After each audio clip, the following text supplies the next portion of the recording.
Lots of families of functions that we know how to take the derivatives of right now. We know how to take derivatives of power functions. We know how to take derivatives of e to the x.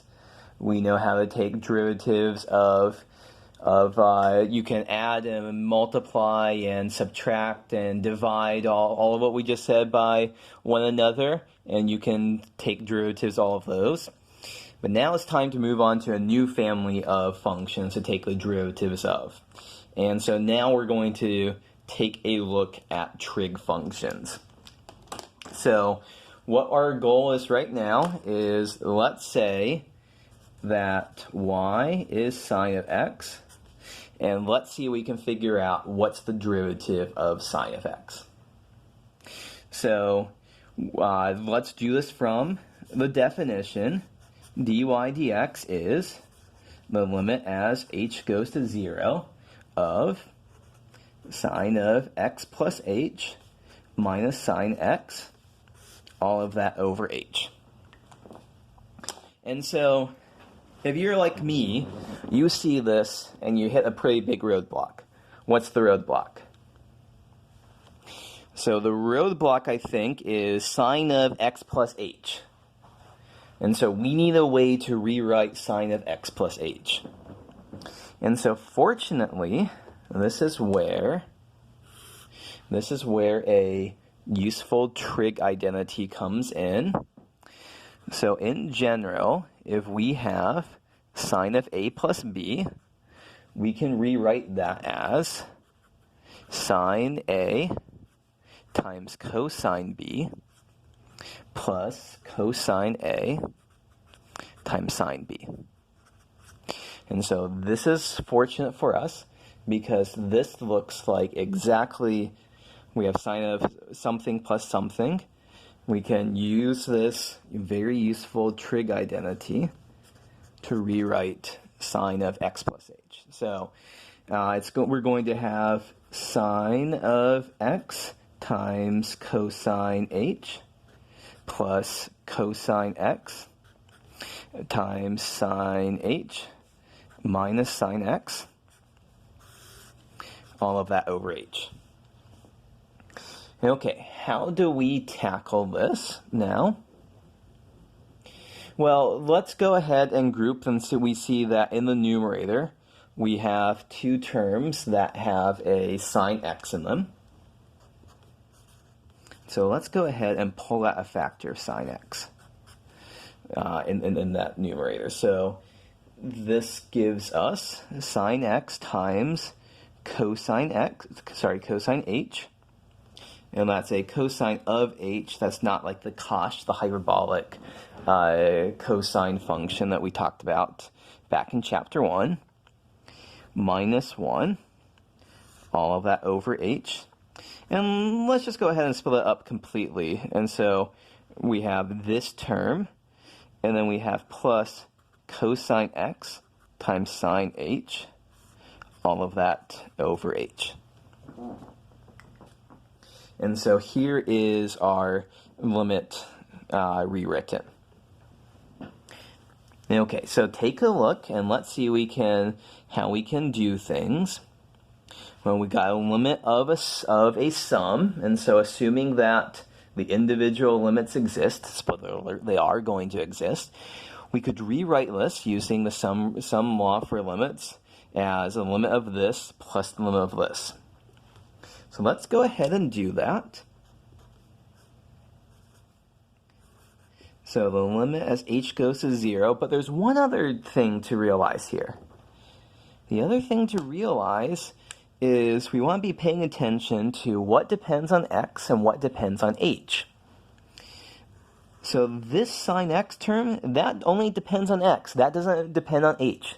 So in terms of taking a limit with respect to h, sine x, it basically plays the role of a constant, and we can bring it outside the limit. In a similar way, this cosine x, that's not going to depend on h either. We could bring that outside its respective limit as well.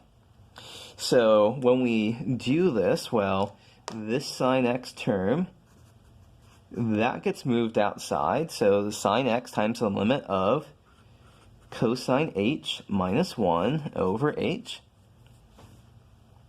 And so then plus the limit as h goes to 0, we'll move our cosine term out.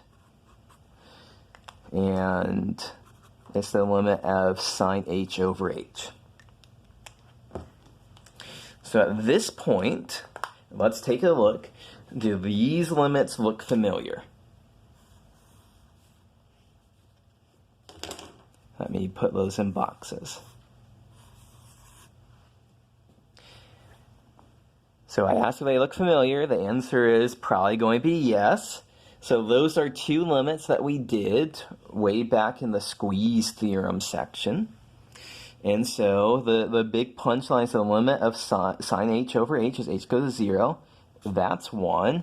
And this limit of cosine h minus 1 over h, that one was 0. So those are two facts that we had.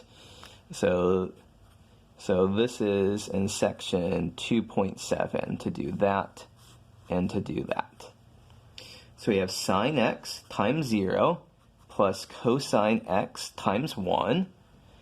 And so at the end of the day, that goes away and we're left with cosine x. And so what is our conclusion? Let's have a new slide for this. Our conclusion is that the derivative of sine x is equal to cosine x. And so that's pretty cool. That somehow, when you take the derivative of sine x, you get cosine x. Okay, so natural question to ask is, well, of course, what's the derivative of cosine x? And so a first guess seeing this here might be to think that the derivative of cosine x is going to be sine x. As it turns out, it's sine x, but it comes with a minus sign. And so you can show that. I'm not going to do that in this video, but you can show this in very much the same way. Write down the limit definition of the derivative of cosine, and then there's a cosine trig identity that you can use to split things up, and you crunch through all the details, you see you end up with negative sine x as the derivative.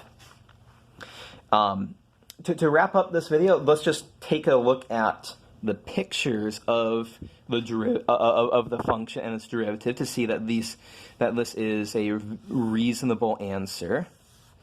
So let's put down some tick marks here. So 2 pi over 2, 3 pi over 2.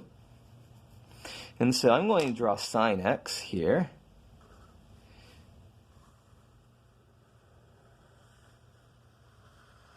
So there's sine x.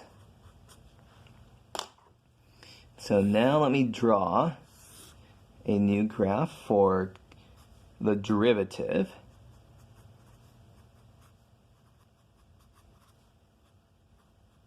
Okay, so I'm going to draw a graph of the derivative of sine x. We know it's going to be cosine x, but let's just use what we know about how to sketch the derivative to fill in information. So the first thing we look for is where there are horizontal tangent lines. So this is where, so there's horizontal tangent lines at pi over 2 and 3 pi over 2. So that tells us that at pi over 2 and 3 pi over 2,